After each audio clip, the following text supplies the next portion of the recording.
Está la información sobre el huracán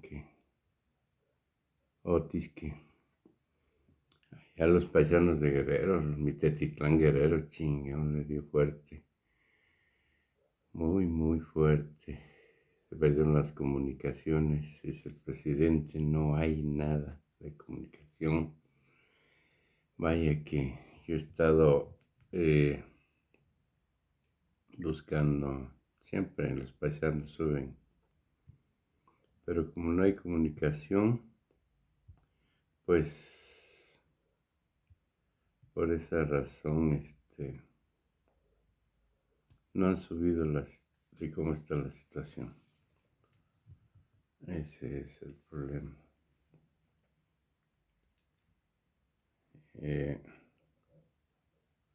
Esperemos que todo esté bien, en calma.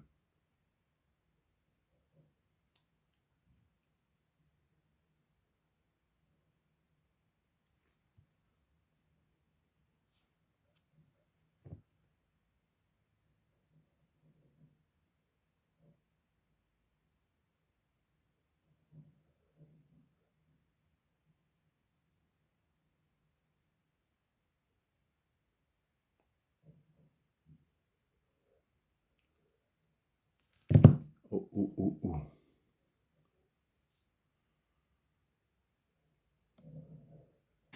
Vamos por acá. Que ayer fue por acá, por el otro lado. ¿Qué tal, presidente? Buen día. Carlos Guzmán, de Cuatro Media Telecomunicaciones Veracruz. Pues reiterar este tema del huracán Otis, pues es algo muy importante. Es un huracán categoría 5 que nunca había afectado esta zona, según lo que nos dicen en el Centro Nacional de Huracanes de Estados Unidos.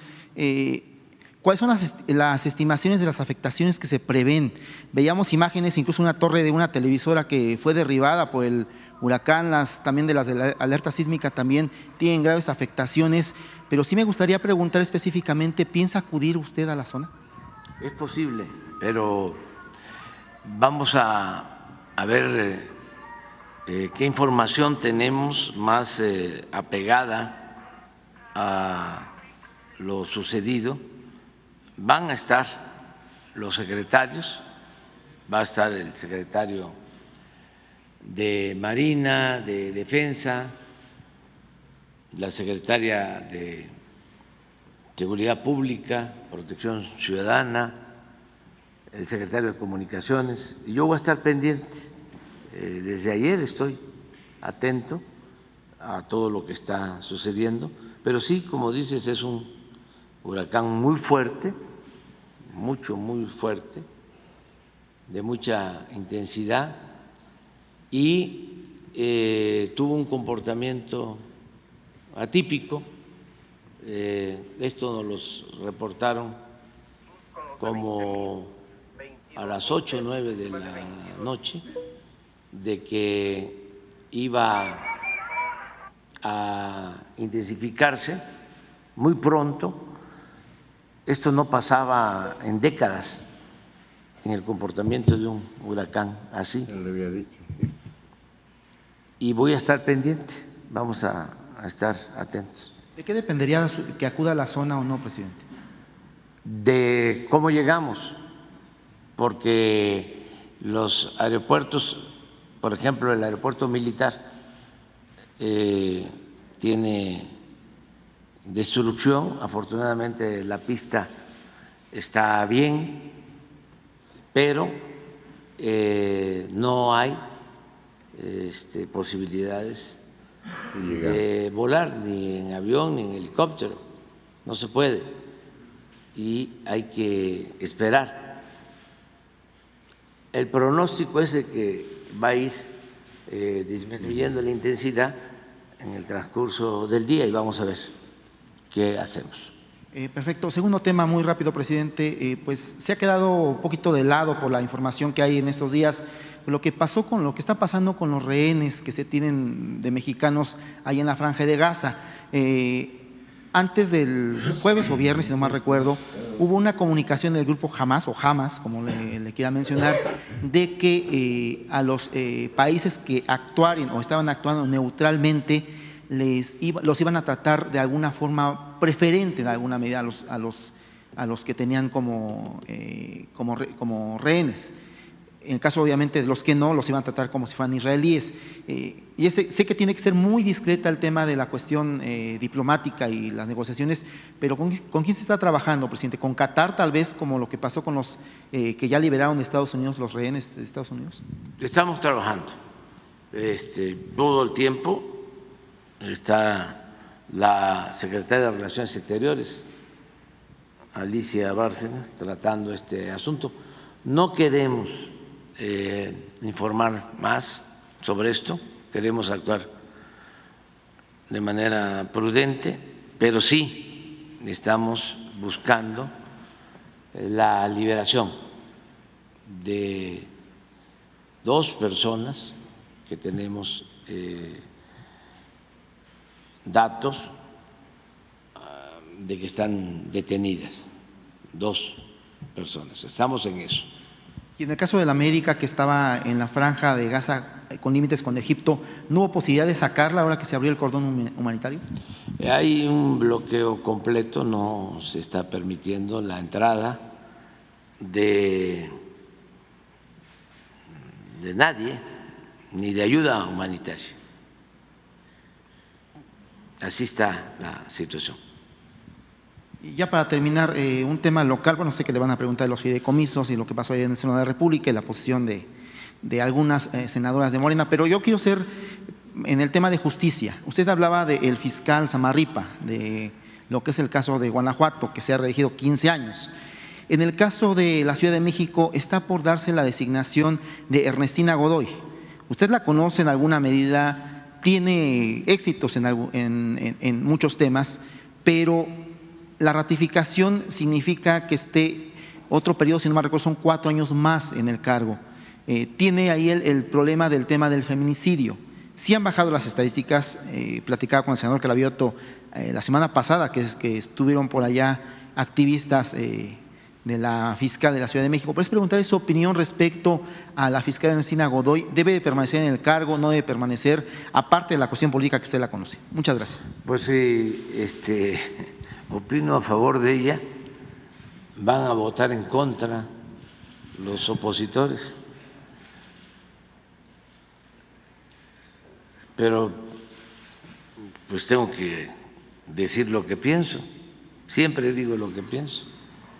Es una extraordinaria abogada, una mujer íntegra, honesta, incorruptible, de lo mejor. La conozco desde hace muchos años, pero pues hay una oposición conservadora que no está de acuerdo con que continúe. Ellos quisieran ahí meter a estos abogados corruptos, ¿no?, para proteger intereses de la oligarquía y de la delincuencia. Imagínense que Ernestina tuvo que ver con la impartición de justicia en toda la corrupción de los edificios, los departamentos, el famoso cártel inmobiliario, todo un negocio que tenían los panistas en Benito Juárez y en otros lugares, en otros sitios, en otras delegaciones o demarcaciones, donde daban permisos a las empresas inmobiliarias para construir sin cuidar normas ni procedimientos, y si hacían 20 departamentos, esto para que la gente lo entienda, les entregaban 2 o 3 o 4. Ese era el acuerdo. Entonces, Ernestina descubre esto, sanciona, inicia procesos en contra de estos corruptos que abusaron de la gente, porque siempre votan por ellos en la delegación Benito Juárez, ahora alcaldía, ciegamente por el conservadurismo.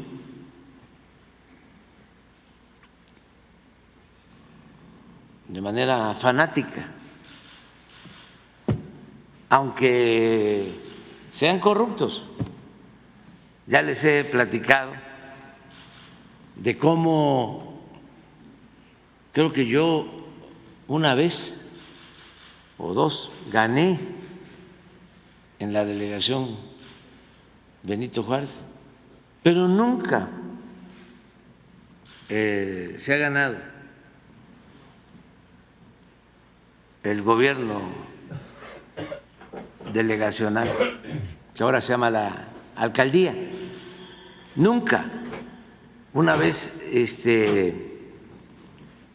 estábamos muy bien posicionados en la ciudad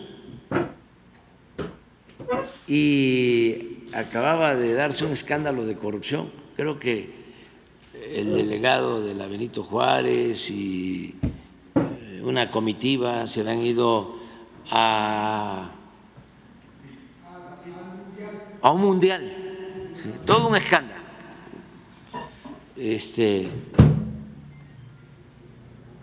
Y teníamos nosotros un muy buen candidato entonces, el maestro Batis, nacido en Benito Juárez, católico, honesto, maestro universitario, había tenido un desempeño ejemplar como procurador en la Ciudad de México, todo. Bueno, expanista. Dijimos, ahora sí, ya llegó el momento. Y de repente postula el PAN a una persona, no me pregunten cómo se llama, sinceramente no lo conozco, pero no me acuerdo de su nombre.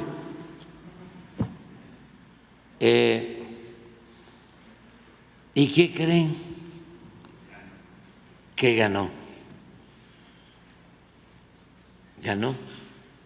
porque ya habíamos ganado en Miguel Hidalgo, que ahí viven los más ricos, como en Coajimalpa, ¿no? Pero Benito Juárez es algo especial porque no viven los más ricos, es una clase media, pero muy conservadora. Con todo respeto, y además son libres, pues. Pero hay que explicar todos estos fenómenos sociales que se dan en el país. Entonces, ahora que se da a conocer todo este escándalo de corrupción, pues quién sabe cómo va a actuar la gente, pero en el caso de Ernestina, pues sí es una mujer íntegra. Lo de el procurador de Morelos, pues fue lo mismo, asesinan a una mujer y la van a tirar a Morelos. Se hace un estudio y se habla, creo que, de intoxicación alcohólica, sí, congestión alcohólica, y se demuestra que no, que la habían asesinado y la habían ido a llevar allá, y en una relación de complicidad de la Procuraduría de Morelos se quiso mantener impune este crimen. Entonces, ¿cómo actúa la Fiscalía de la Ciudad de México, Ernestina Godoy? Pues también no les gusta. Pero, pues así son los cambios. Es como esto que está pasando en el Poder Judicial.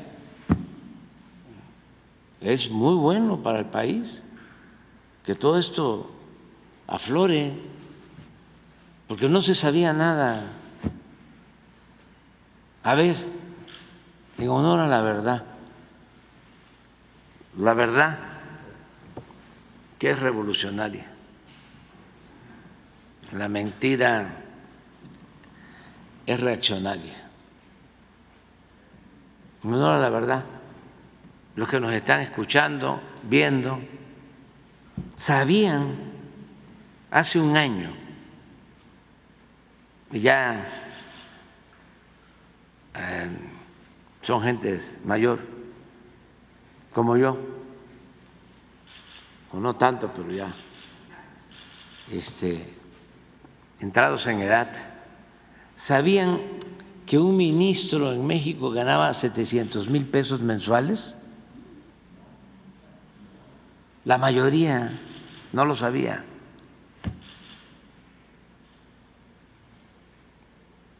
Porque eran secretos de Estado. Y habían creado un Instituto de la Transparencia, ¿no?, que nos cuesta muchísimo, 1,000 millones de pesos cada año. Pero se silenciaba todo. El control de los medios de información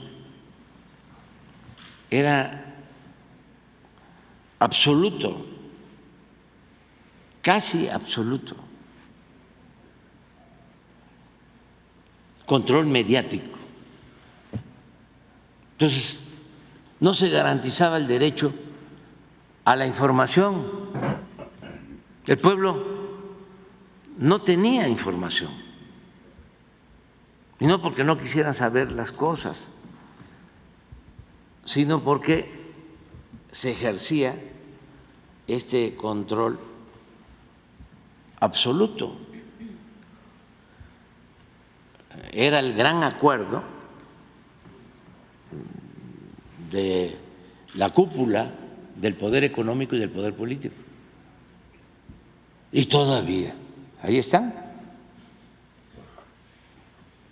Esto que acaba de dar a conocer Elizabeth, de cómo los periódicos, la radio, la televisión, defendiendo privilegios.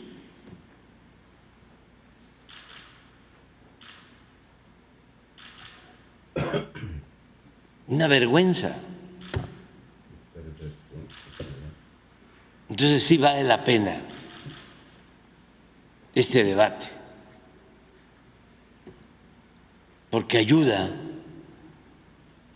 a que se sepan las cosas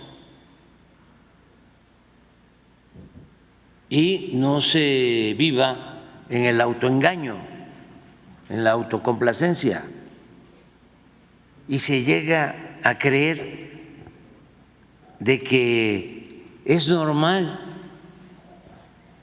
algo que sucedía con la corrupción, de que se veía normal.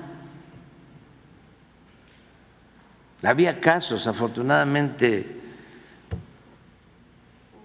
muy pocos, en donde se le decía a los hijos: estudia para que cuando seas grande seas como don fulano, un reverendo ladrón. Se ponía eso como ejemplo y presumían de ser corruptos, no perdían su respetabilidad.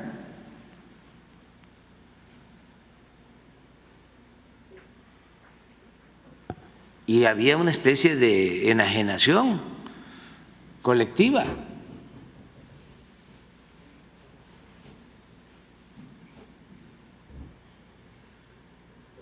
¿Cuánto tienes? ¿Cuánto vales? Y el que no tranza no avanza. ¿Y cómo has progresado? Te ha ido muy bien de estudiar en una escuela pública, ahora ya vives en Las Lomas, ya tienes departamento en el extranjero y ya tienes tus carros de lujo en tu mansión, tienes 4 o 5 carros de lujo. Y en una de esas hasta te puedes comprar un yate. ¿Cuánto cuesta un yate? Pero yo recuerdo que el que costaba más hace como 5 años, que escribí un libro de un mexicano, costaba, no, el de Joaquín es un barquito ahí, es como un cayuco. No, estamos hablando de un yate que de una persona que, como he finado, ya no voy a hablar de él, pero y además ese es rico de toda la vida, de abolengo, pero costaba $300 millones y ni siquiera navegaba en los mares mexicanos, navegaba ya en el Mar del Norte, y cuando llegaba a un puerto salía toda la gente del puerto a verlo y ya se sabía que era de un magnate mexicano. 300 millones de dólares. ¿Cuánto es en peso? Bueno, ahora el peso está muy fortachón, pero de todas maneras. No, también ¿Cuánto? Romero de Champ, en Italia está. 5.500 millones de pesos. 5.500 millones. Y ese yate fue hecho de manera especial. Le pusieron unos estabilizadores. Estamos hablando pues de todo esto, ¿no? Unos estabilizadores, una especie de amortiguadores para que el oleaje, ¿sí?, no lo moviera, o sea, que podían estar brindando, ¿sí?, y no se caía ni una gota de vino, de coñac o de champaña, como si no pasara nada. Esa era una de las extravagancias de ese yate. Pero eso era la aspiración de muchos. Por eso se enojaron cuando dije de que había un sector aspiracionista. No, así es. No es que no se quiera superar, ¿no?, una persona. Yo estoy a favor de la movilidad social. ¿Qué es la movilidad social? Sí, es el que el hijo del campesino, del obrero, del comerciante, del profesional, con trabajo, con estudio, de conformidad con la ley, pueda ascender en la escala social. Eso era lo que había antes. Y con la política neoliberal, ¿sí?, se destruyó, porque para poder ascender se tenía que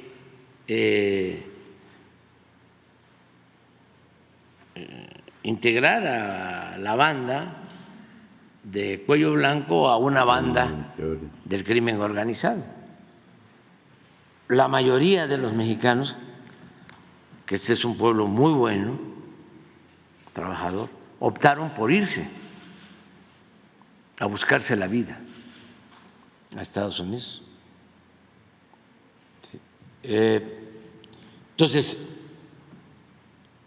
queremos que salgan de la pobreza millones de mexicanos y en eso estamos empeñados, estamos trabajando para eso, pero que sean parte de una clase media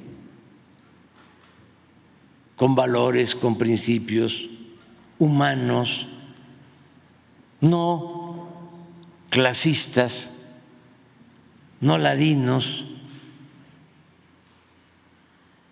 porque a veces son hasta peores que los que heredaron fortunas.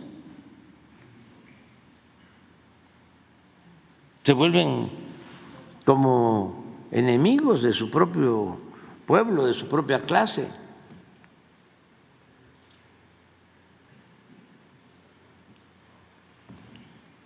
Esto es lo que se tiene que ir viendo, ¿no? Por eso es muy bueno este debate. Escuchaba yo un trabajador ahora que decía, es que nosotros ganamos 7, 8 mil pesos, y lo creo. O sea, del Poder Judicial para 700,000 y todavía ir a la marcha. Eso es. Entonces, falta información, No hay peor mucha que información aquel que le pisan el cuello en los y medios. siguen defendiendo Por eso hacen mucho daño, a los que mucho daño. O sea, nosotros los hemos padecido. tienen el pie en el pescuezo. Monsi contaba que cuando la campaña en contra de nosotros en el 2006 le preguntaban a una trabajadora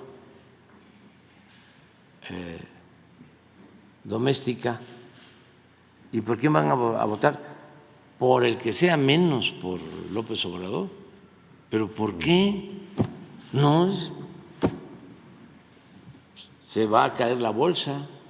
Oye, pues si tú no tienes inversiones, no, pero va a ser tremendo. ¿Sí?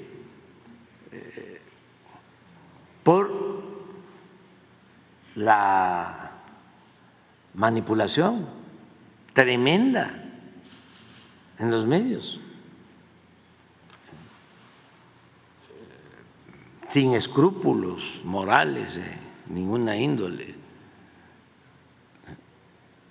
Y todavía se sienten ofendidos, ¿no?, cuando uno les dice que no son profesionales, que están actuando de manera sectaria. Se sienten los ofendidos. Los hemos padecido muchísimos años. muchos años. Entonces sí se ha avanzado porque ya la gente está mucho más informada, ¿no? Lo que hizo la ministra ayer, el voto particular de la ministra Sánchez. Pues se respeta lo que hizo la ministra Olga Sánchez Cordero. Es que ella fue ministra de la Corte y pues siempre hay una solidaridad de gremio. Pero además del dinero que tienen lo del Poder Judicial, presidente, también existe un enorme nepotismo. Están las hijas, las nueras. Sí. Parece casa real. Sí. Porque era como el castillo de la pureza. Entonces, no se sabía nada ahí. Muchísima corrupción. Pero es muy fácil, pues, de que aclaren por qué ganan 700,000 pesos mensuales en un país en donde el promedio de salarios de los trabajadores está en 16,000 pesos mensuales, promedio. A ver, que nos expliquen por qué violan la Constitución si el artículo 127 establece que nadie puede ganar más que el presidente de la República. Solo eso. Y que nos digan también si hay corrupción o no hay corrupción, si los jueces, magistrados, ministros no son corruptos, con algunas excepciones, que nos digan. Porque no es corrupción el que un ministro esté interesado en que una empresa no pague a la hacienda pública, que es de donde vive ese ministro, que es donde recibe un sueldo ese ministro. No es corrupción el que él esté actuando, protegiendo a quien debe pagar 25,000 millones de pesos de impuestos y que por ese tipo de influyentismo y de protección quieren que se cancele ese pago legal. Estoy hablando de los de arriba. Ahora, magistrados, lo mismo. Magistrados que defienden a las empresas extranjeras que quieren apoderarse de la industria eléctrica nacional para cobrar tarifas de luz afectando a la mayoría del pueblo de México, y a ese magistrado se le paga con dinero del presupuesto, que es dinero del pueblo, y además está ahí emboscado defendiendo solo intereses de minorías corruptas. ¿No es corrupción eso?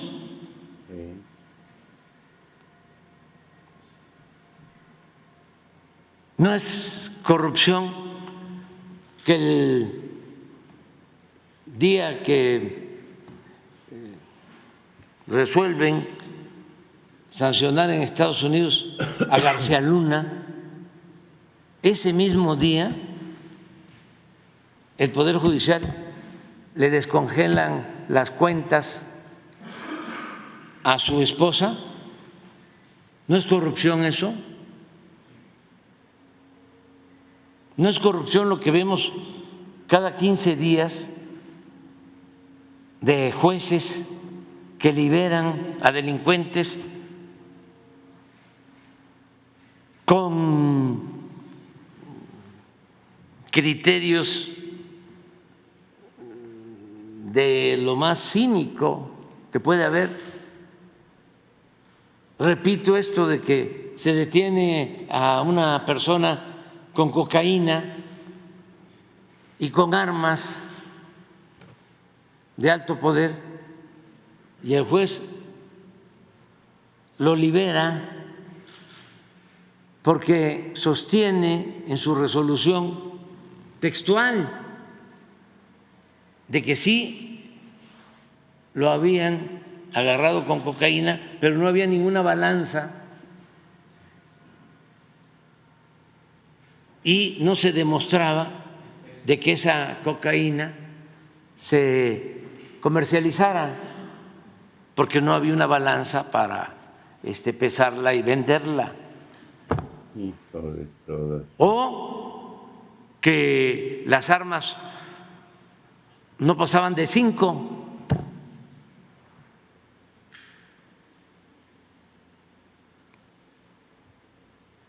Entonces, ¿no creen ustedes que se requiere una reforma en el Poder Judicial? Por último, estoy esperando que alguien me diga qué han hecho los del Poder Judicial en beneficio del pueblo. ¿Qué decisión han tomado en beneficio de la mayoría de los mexicanos? Y ya es mucho pedir, pero ¿qué decisión han tomado en beneficio de los pobres? Nada, al contrario. Todas las decisiones que han tomado, cuando menos en 40 años, han sido para beneficiar a una minoría rapaz en contra de los intereses de la mayoría del pueblo de México. ¿Qué hicieron cuando el salario mínimo, que no está en la Constitución de que el salario tiene que ser justo, remunerador y que permita satisfacer las necesidades de una familia? ¿Y qué hicieron ellos para que no se deteriorara el salario como sucedió en 40 años? Nada. ¿Qué hicieron para evitar que se privatizaran las pensiones de los trabajadores? Ayer hablábamos con los maestros. Si no se modifica, si no se resuelve el problema de esa ley que aprobó Calderón con la señora maestra Elvester, cuando un maestro se jubile va a recibir el 30% de su sueldo. Y saben que se acudió a la Corte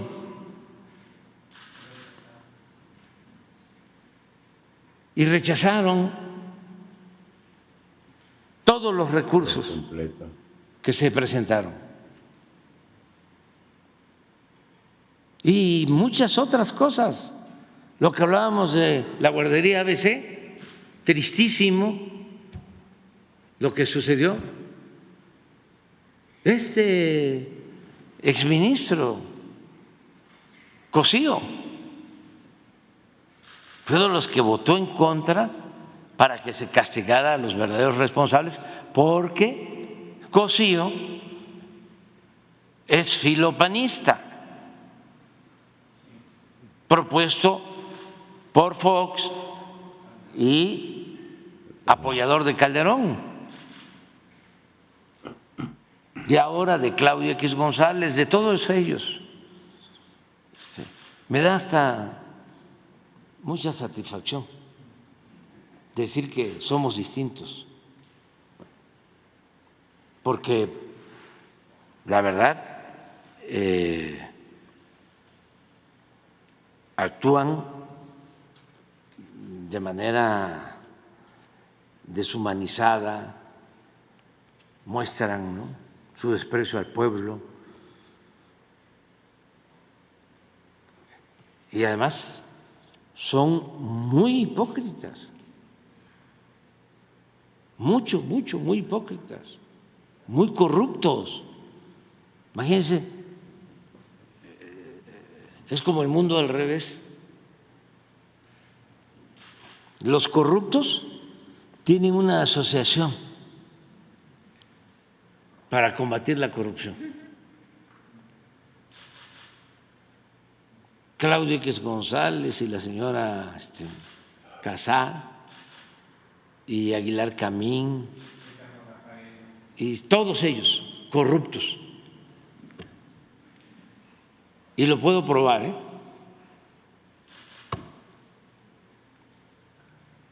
Y se dan baños de pureza.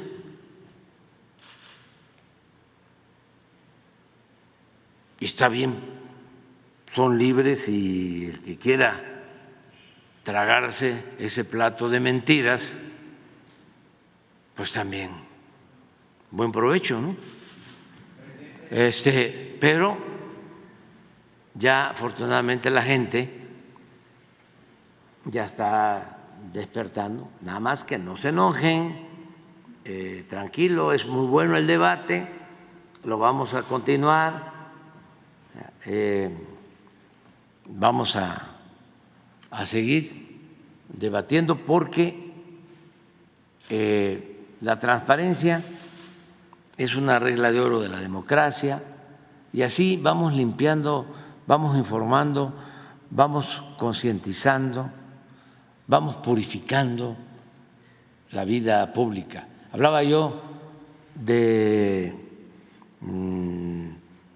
todos estos estereotipos, ¿no?, que se fueron estableciendo, de que si no eres corrupto eres un tonto, si tienes un cargo y no robas eres un tonto, no pierdas la oportunidad, no se te va a volver a presentar, no estés pensando en los demás, piensa en ti. El pueblo es malagradecido, el pueblo no reconoce nada. Por último, el que se mete a Redentor termina crucificado. Sí. No, no te metas, haz tu vida, piensa en ti, piensa en tu familia. Esos son los estereotipos. Y si vas a salir, échale ganas.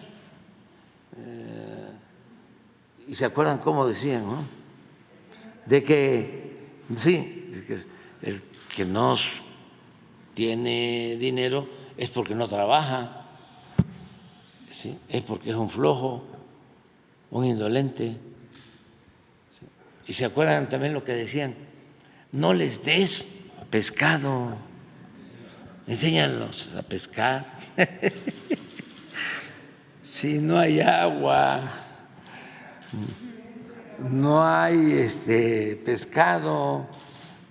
Sí. Una vez se enojaron mucho conmigo porque dije, y es en esa lógica, ¿sí?, de no les des pescado, que eso lo trajeron, ¿no?, como un dicho oriental,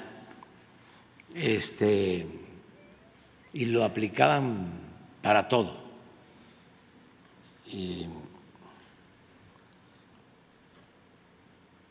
yo pues una vez dije, a ver, si uno tiene una mascota que ya acá en todas las casas hay y se les quiere mucho, ¿sí?, un gatito, ¿sí?, un perrito, una mojina. ¿Cómo se llama? Jesús tiene, no, el blanquito que es como un ratoncito, que lo quiere muchísimo, ¿no? O sea, de los niños que pues ni modo que le digas, ¿no? Sí, vete a buscar tu comida, ¿no?, trabaja. No, pues uno, ¿sí?, le tiene que dar, ¿no?, su agüita, su comidita. Claro, no se puede distribuir la riqueza que no se tiene. Hay que producir la riqueza, pero eso lo hacen todos los mexicanos. ¿O quién produce la riqueza? Nada más los que invierten capital, también los trabajadores. O sea, y a veces eso no se toma en cuenta. Entonces, se produce la riqueza, claro que todos tenemos que trabajar y todos tenemos que apostar a que haya producción. Las naciones avanzan cuando producen. Sí, claro, se tiene que impulsar la actividad productiva y de esa manera, ¿sí?, hay empleo y hay salarios y hay bienestar. Eso es lo ideal. Pero en nuestro país, con millones de pobres, ¿qué no vamos a ayudar a los más necesitados, a los más desposeídos? Y cuando ingresen al proceso productivo formal, porque claro que trabajan, nada más que en sus actividades para el autoconsumo, para la sobrevivencia, mientras todos tienen empleo, mientras todos tienen seguridad social, pues el Estado tiene que ayudar. Esa es la distribución de la riqueza, la distribución del ingreso. Para eso es el Estado. Y eso es lo que tenemos que seguir haciendo. Esa es la filosofía. Y siempre digo, no es quitarle a los de arriba, es abajo los privilegios, arriba los de abajo, que no significa abajo los de arriba, significa abajo los privilegios.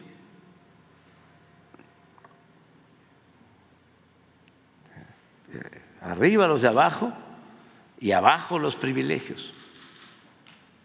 Esto que estamos viendo con la Corte ¿Cómo 700,000 pesos mensuales? ¿Qué se creen? Pero además, los moches,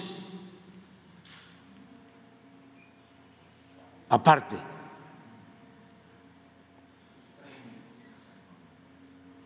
Por los favores que llevan a cabo.